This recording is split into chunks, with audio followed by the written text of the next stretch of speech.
Inside the Hot File. After taking a pretty tough beating from the press over the past week, Obama has staged what I think is a pretty significant political comeback in less than 24 hours. Columnists at the New York Times and news writers at Politico have written some pretty scathing headlines about Obama in the last week, over the AIG bonus fiasco. And what he's done in 24 hours is pretty much score a huge political win by taking AIG out of the daily news cycle, putting Geithner back into the spotlight to unveil this new economic plan for Wall Street, which will use public and private funds to buy as much as $1 trillion in bad assets. This is the best way, in our view, to protect the taxpayer. And while some columnists, Paul Krugman, and Republicans are slamming the plan today. Senator, you said over the weekend that President Obama's budget is going to bankrupt this country. Isn't that a little alarmist? No. If you're going to run up this type of debt, and you're going to do it as far as the eye can see, and you're not doing anything to try to bring back down the deficit. In fact, you're running deficits which far exceed the historic norm and which are not sustainable.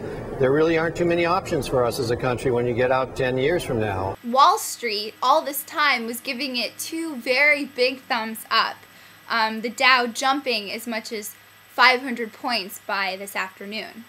And Obama seems to be on this 24-hour roll with good news from the floor of the stock market following a rather punchy interview with CBS last night on 60 Minutes. And in it, Obama, really doesn't hold back in his response to Dick Cheney's criticism of Obama's decision to close Gitmo. I fundamentally disagree with Dick Cheney. The facts don't bear him out. It hasn't made us safer.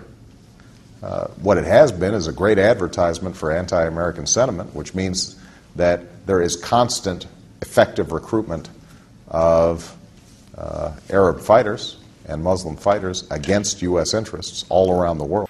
I found this rather direct counterattack to be surprising and very un-Obama.